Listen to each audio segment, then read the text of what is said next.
আসসালামু আলাইকুম ওয়া রাহমাতুল্লাহি ওয়া বারাকাতুহু। সম্মানিত ভিউয়ার্স, আশা করি আপনারা সবাই ভালো আছেন। আল্লাহর রহমতে আমিও ভালো আছি।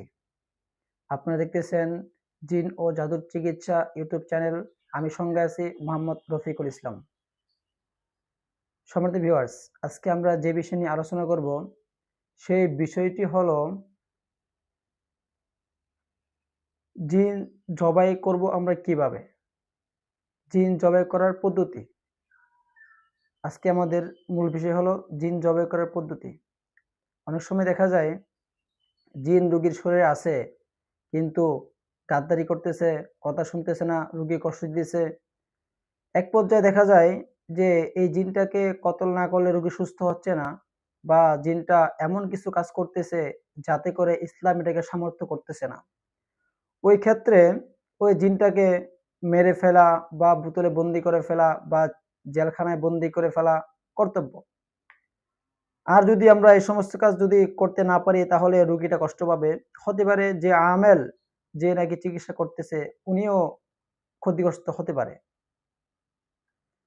সম্মানিত ভিউয়ার্স, তাই আমরা যদি জিনকে জবাই করার পদ্ধতিটা যদি শিখতে চাই, তাহলে আমাদের এই ভিডিওটা A to Z পরিপূর্ণ দেখতে হবে। আর না হলে আমরা বুঝবো না কিভাবে জিনকে জবাই করব।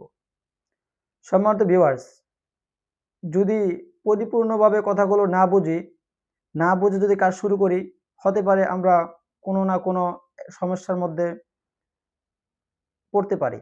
তাই আমরা প্রত্যেকটা বিষয়, প্রত্যেকটা কথাকে ভালো করে বুঝবো, জানবো।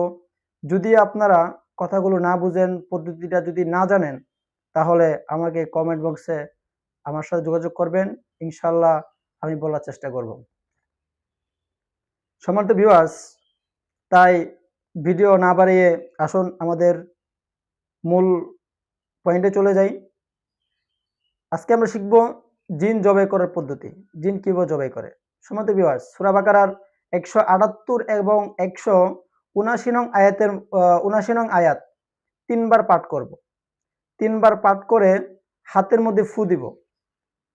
যখন নাকি এভাবে হাত রাখবো, হাত রেখে যখন নাকি হাতের মধ্যে এভাবে ফু দিব, হাতের মধ্যে যখন ফু দিব, তখন ফু দেওয়ার সঙ্গে সঙ্গে মনে মনে ভাববেন যে আমি আমার হাতকে একটা বিশাল আকৃতির একটা ছুরি বানিয়ে নিলাম।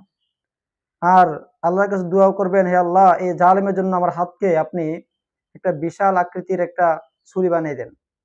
এবং তার আগে এই আমলটা করার আগে সর্বপ্রথম আগে শরীরকে বন্ধ করে নেবেন। আর না হলে হতে পারে জিন আপনাকে কোনো না কোনো ক্ষতি করতে পারে। তাই যখন নাকি শরীর বন্ধ করে নেবেন, শরীর বন্ধ করে রোগীর সামনে এইভাবে হাতটা রাখবেন, আর আপনি মনে মনে এই দোয়াটাই করবেন যে আমার হাতটাকে আল্লাহ সুবহানাহু ওয়া তাআলা যেন একটা ছুরি বানিয়ে দেয়। আপনি যে আকৃতির দোয়া করবেন আল্লাহর কাছে যে আল্লাহ সুবহানাহু ওয়া তাআলা আমাকে এই আকৃতির একটা ছুরি বানিয়ে দিন, আল্লাহ সুবহানাহু ওয়া তাআলা আপনাকে আপনার হাতকে একটা ছুরি বানিয়ে দিবে। আপনি দেখবেন এটা হাত, কিন্তু জিনেরা দেখবে এটা একটা ছুরি। সম্মানিত ভিউয়ার্স, এটাকে ৩ বার পরে হাতে ফু দিবেন এবং রোগীর গায়ে ফু দিবেন। ফু দেওয়ার সঙ্গে সঙ্গে আপনার হাতটা হয়ে যাবে একটা ছুরি। আর যেমন নাকি সূরা বাকারার 178 এবং 179 নং আয়াত, এটা হলো ইয়া আইয়ুহাল্লাযীনা আমানু কুতিবা আলাইকুমুল কিসাসু ফিল কতলা আল হুররু বিল হুররি ওয়াল আবদু বিল আবদি ওয়াল উনসা বিল উনসা ফামান উফিয়া লাহু মিন আখিহি শাইউম ফাত্তিবাউম বিল মা'রুফ ওয়া আদাউন ইলাইহি বিইহসান যালিকা তাখফীফুম মির রাব্বিকুম ওয়া রাহমা ফামান ই'তাদা বা'দা যালিকা ফালাহু আযাবুন আলীম ওয়া লাকুম ফিল কিসাসি হায়াতুন ইয়া উলিল আলবাব লাআল্লাকুম তাত্তাকুন।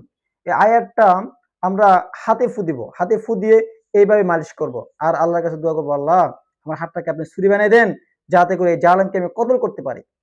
আল্লাহ পাক সুবহানাহু ওয়া তাআলার কাছে যখন নাকি দোয়া করবেন, আল্লাহ পাক সুবহানাহু ওয়া তাআলা একবার আপনার হাতটাকে ছুরি বানিয়ে দিয়েছেন। আপনি দেখবেন ছুরি যখন নাকি জিনের আক্রান্ত রোগীর সামনে বলবে, এই দেখতো এটা কি? উনি বলতে বাধ্য হবে যে এটা ছুরি। তখন যখন নাকি আপনার হাতটা ছুরি হয়ে গেল, তখন তার গলায় সাধারণত ছুরি দিয়ে যেভাবে কাটা হয়, এইভাবে কাটবেন, দেখবেন জিনটা কতল হয়ে যাবে। সম্মানিত ভিউয়ার্স, এটাই হলো আমাদের মূল বিষয়। আর আমরা আগামী ভিডিওতে দেখব যে কিভাবে জবাইকৃত জিনকে আবার দ্বিতীয়বার রোগীকে দেখানো হয়।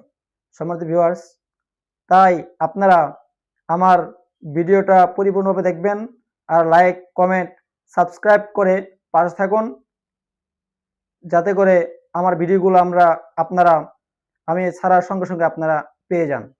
আর যে নাকি নিয়মিত আমার ভিডিওগুলো দেখবেন, আশা করি উনিও কবিরাজি করতে পারবেন ইনশাআল্লাহ।